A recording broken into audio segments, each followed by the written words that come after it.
ಈ ಹೆಸರು ಬೇಳೆಗೆ ಯಾವುದೇ ಥರದಂಥ ರಾಸಾಯನಿಕ ಗೊಬ್ಬರ ಬಳಸಿಲ್ಲ, ಒಳ್ಳೆ ರಾಸಾಯನಿಕ ಎಣ್ಣೆ ಬಳಸಿಲ್ಲ. ನಮ್ಮ ಸಹ ನಾವು ರಾಸಾಯನಿಕ ಗೊಬ್ಬರನ ಬಳಸ್ತಿದ್ವಿ. ಆದರೆ ಈ ವರ್ಷ ಸಾವಯವ ಮಾಡಬೇಕು ಅನ್ನೋ ಉದ್ದೇಶಕ್ಕೆ ಆದಂಥ ಔಷಧಿನೂ ಯಾವ ಥರ ಈ ವರ್ಷ ಇಳುವರಿ ಬರ್ತೈತಿ ಅನ್ನೋದನ್ನು ನಾವು ಕಾದು ನೋಡಬೇಕಾಗಿತ್ತು ಅಷ್ಟೇ. ಸರಿಯಾಗಿ ಮಳೆ ಆಗಿಲ್ಲ, ಸರಿಯಾಗಿ ಬೆಳೆ ಯಾವ ಥರ ಬರುತ್ತೆ ನೋಡ್ಬೇಕು. ಕಾಯಿ ವರ್ಷ ಥರನೂ ಈ ವರ್ಷನೂ ಅದೇ ಥರ ಐತಿ. ಒಂದು ಕಾಯಿ ಒಳಗೆ ಮಿನಿಮಮ್ 14ರಿಂದ 15 ವರ್ಷವೂ ಇರ್ತಿತ್ತು. ಈ ವರ್ಷನೂ 14ರಿಂದ 15 ಐತಿ.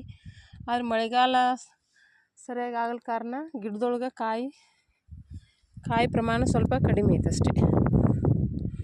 ಆದರೆ ಇಳುವರಿ ನೋಡಿ ಕಾದು ನೋಡಿ ಹೇಳಬೇಕು. ನಾಳೆ ಬೆಳೆ ಕಟಾವಾಗಿದ್ದು ಮಾತ್ರ ಇದ್ರ ಇಳುವರಿ ಪ್ರಮಾಣ ಏನೈತಿ ಅನ್ನೋದ್ರ ಬಗ್ಗೆ ಗೊತ್ತಾಗುತ್ತೆ. Thank you.